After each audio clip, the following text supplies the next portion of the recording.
happiness, every time. How awesome was that rush? For me, I mean. For you, not so much. Jumping up, headed high overhead. Say goodbye every time that I rise. You'll be staring death right in the eye. I hate my phone. Shadowworth here today, guys, and this is the third time I had to fucking record this part 3 to What If Deku wasn't a zombie apocalypse. Both other times the video got corrupted, which I fucking hate. Now,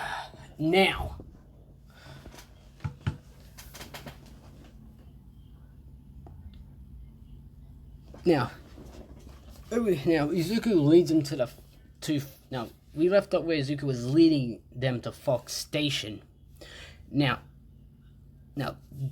Izuku talks to his mum and dad, telling them that they have a mission for him to go search for survivors and try to locate the military squad that went missing a few days ago. Now, while they were doing that, after that, he talked to the 1A survivors, told Nezu to lead him to Fox Station while he searches for more survivors. As Nezu does that, and while Izuku was looking for survivors and a lost military squad, he runs into a girl with blonde hair. As this surprises him, as this blonde girl says, Izukun? Izukun! As she hugs him, and as he's surprised by this, saying, Toga? What are you doing all the way out here? Then Toga simply states that I was on my way to Fox Station, but now we can go together. Sorry Toga, you can go to Fox Station while I'm looking for survivors to take to Fox Station. As Toga pouts at this, but says, "Ooh, I can come with you, I can help you." As Izuku says, "That's fine, but I have all the help I need," when he gestures to Riley, as Toga says, "Oh, hello Riley. I almost forgot about you, didn't I?" She pats Riley, and Riley's happy. Now, as Toga says, "This is non-negotiable. I'm coming to help you. Who knows? You may become the undead without my help." As Deku chuckles at this and says, "All right, come on." As they walk for another hour, which leads them to an old facility with surprisingly still working power. Now, they go down into the depths of the facility to find a lab, a science lab, which is actually weird to Izuku, as Toga's a little bit scared. As in, Riley hears something coming from behind the door as he growls a bit. As Deku sees a shadow running away from the door.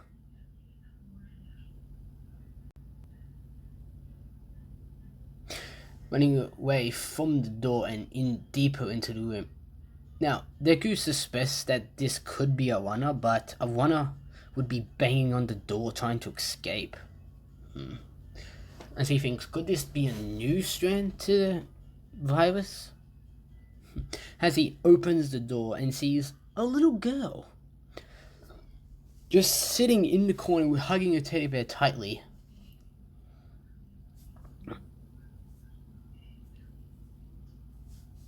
As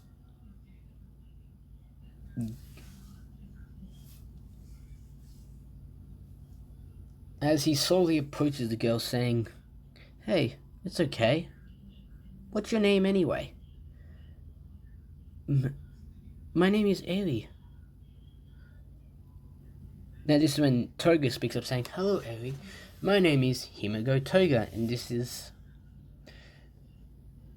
Fuck, I messed that up. "Hello Eri, my name is Himego Toga, but you can call me Toga." And this is Izuku Midoriya, but you can call him Deku. Izuku waves saying hello. As Eri sees Riley and says, huh, who's that? As she points to Riley, and Deku says, oh, that's Riley, my pet dog. As Eri's a little bit scared, but Toga says, don't worry, he won't bite. The only thing he bites is the undead.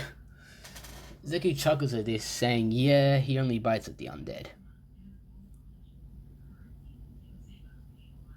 As Eri slowly approaches Riley to pet him, she's a little bit scared, but when she pets him, she feels happiness, saying that I've never pet a dog before. As she keeps petting him, and Riley's very happy. Now, as Deku says, okay, that's enough petting Riley, we need to get out of here. Eri, okay? Deku says, okay, as he follows Deku and Toga out, with Riley following behind Eri, making sure she's fine. Now they make it up to street level again, and exit the building. How far is it, Mike? 5 minutes. Okay, as all of them start walking to Fox Station,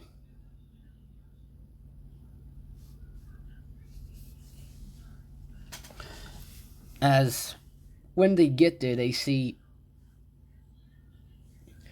that guarding the stairwell down to the substation itself is 3 military people, 1 with a mounted machine gun and 2 with light machine guns.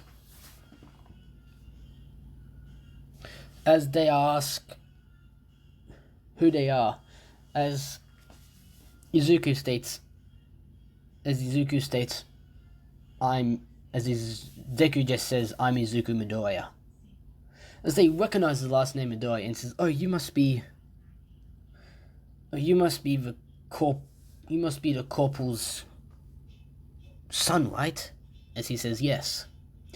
Oh, as he lets Deku with Toga, Eri, and Riley go through.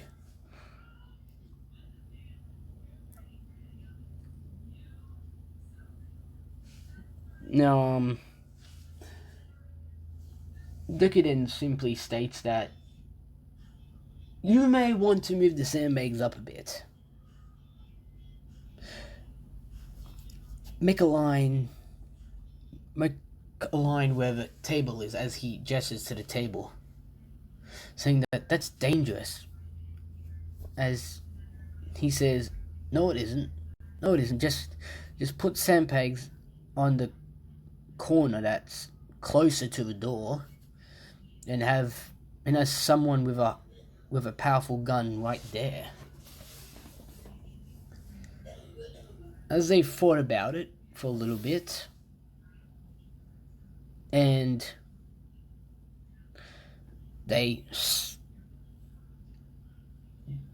after they thought about it, they realized it was an excellent idea and a better defensive position anyway. So they do that while Izuku was walking down to the substation. He found Eri playing with kids her age, as he smiles a bit, and Riley goes to join him. Riley goes to play with him.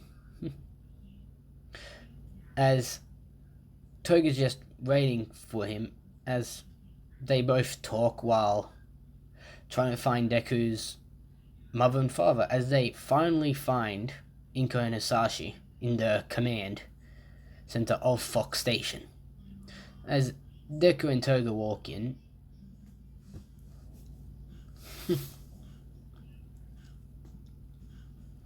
as Inko and Hisashi are happy that their son's alive and asks who his friend. Oh, this is Toga. I met her a while ago.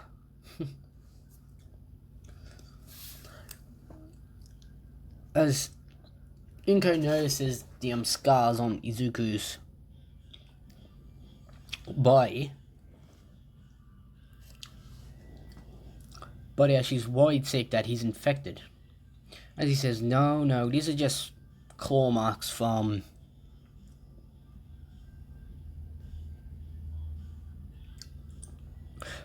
fighting tons of infected. Well, not all of them. As Hisashi says, what do you mean not all of them? As he gestures to her saying, the first time I met her, she literally tried to kill me. As Hisashi and Inko are shocked by this, but then Deku says, I did kind of deserve it. I did sneak up on her after all.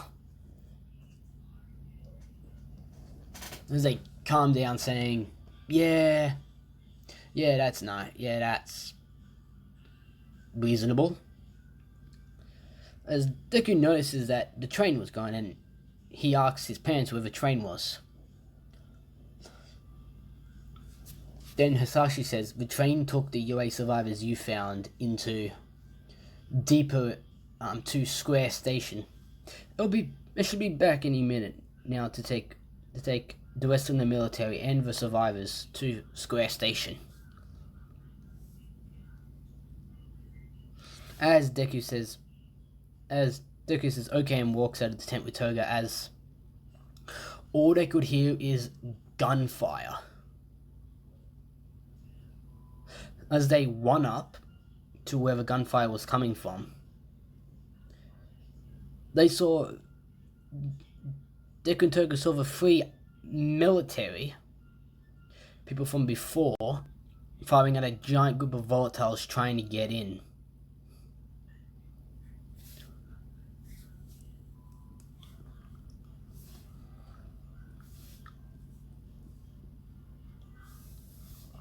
As extra military forces were trying to get up, but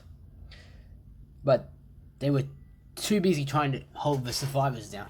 Which is then Deku pulls out his Desert Eagle and starts firing, hitting every shot.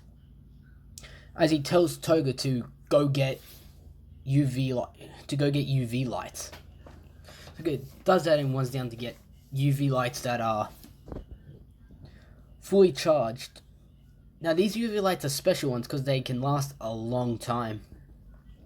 As Deku takes it and puts it on a corner of the sandbag, lighting up a part of the floor that's in front of the sandbag and leads all the way up to the opening. Now, Toga does the same to the second one she bought, creating ultraviolet light protection from the volatiles. The volatiles stand right in front of the door. The military personnel are creeped out by this, but they know they're safe. As at this moment, Hisashi and Inko went up the stairs asking what the hell happened. As they noticed the sandbags will move up closer.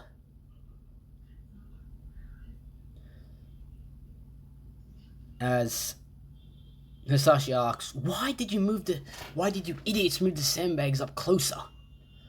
As then one of the military people spoke up saying, it was your son's idea, sir. As he looks at Deku saying, is that true? Dad, I just told him it was a better decision to move the sandbags up. I just suggested it, they did it. Which when Inko times in saying, our son's right, it's a better defensible position anyway. Having an MG here and a very powerful LMG here with maybe shotgun support, that's a damn well defensible position, if I do say so myself. Yep. As some extra rounds were added to the MG and the weapons of the military guards guarding the entrance to the subway station, into Fox Station. Now they changed out every few hours. Now, By this point, Deku gave his notebook to his mother, and Inko decided to her military forces there every type of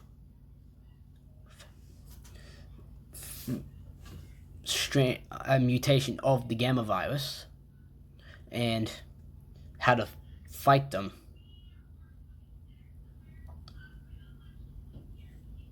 Which is when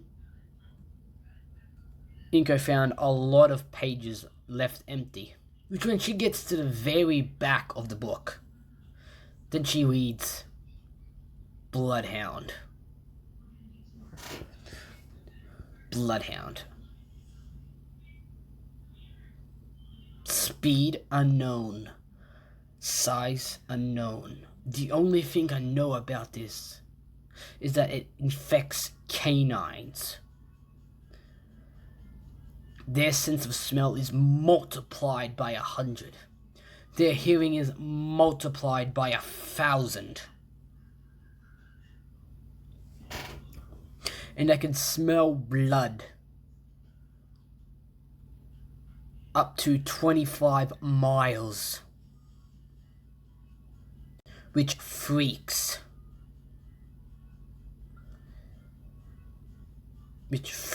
everyone there out, which is then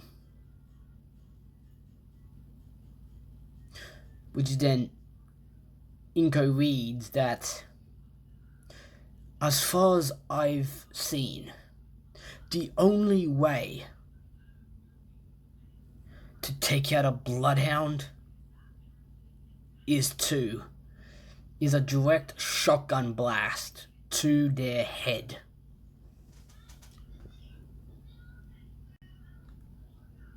Which scares all the children there.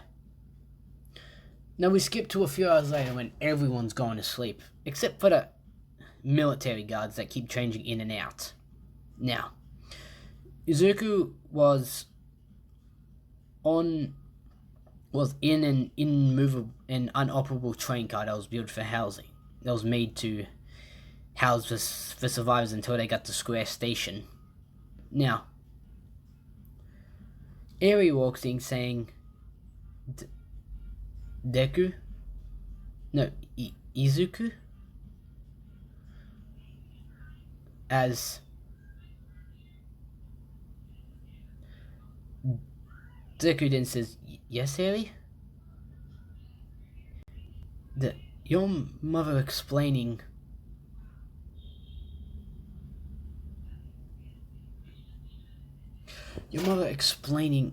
everything about the mutations scared me. Can I sit with you tonight? As Deku then smiles and says, yeah, sure. As he's sitting down against one end of the train car and bouncing a ball against the wall of the other side of the train car and allowing Riley to get it. Now, this is when Eri and Deku were about to fall asleep, Toga walks in and directly says to Deku, I'm sleeping with you tonight.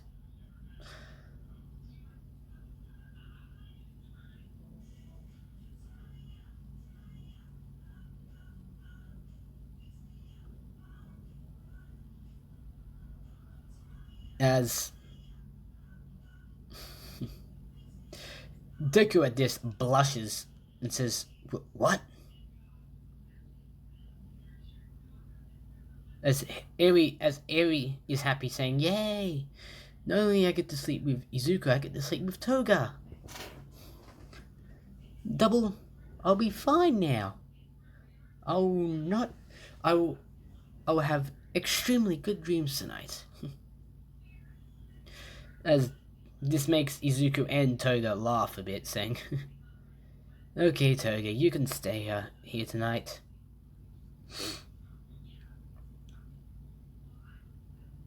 Which is when Deku grabs some blankets and pillows, and lays down on one of the larger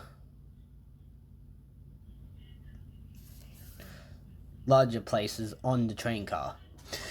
Now, Eri is against the wall for safety. Toga hops in, snuggling into Izuku's other side. This makes Deku blush even more, but also makes him feel happy. Now, Riley just hops up and just plops on Deku. Just plops on Deku's stomach. This hurts him a bit, but it just winded him. That's all. As Eri and Toga started laughing a bit as they all fall asleep. Inko walks in a few hours later, seeing how Izuku was doing when she sees all of them laying together.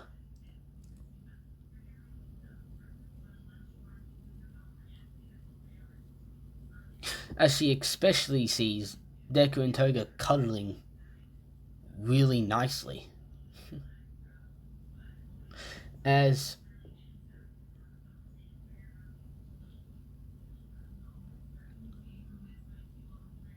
Inko walks in and tells Asashi that our baby boy has found a girlfriend, honey. As Sasashi's confused by this, and as Inko just tells him to go check the train car Izuku's in. As he does, and he sees the exact same thing, and he smiles and walks away. And this is where I'm going to be leaving it off here, fellas. Why? Because I can. And I'm actually have other stuff to do than just make this what if entertaining. I mean, is, right? You guys are watching it, right? Now remember to comment, like, and or subscribe, turn on that post notification bell, and grow the Shadow family. You know what, instead of Shadow Count, I'm going to call it the Shadow family. Yeah, help the Shadow family grow. And peace.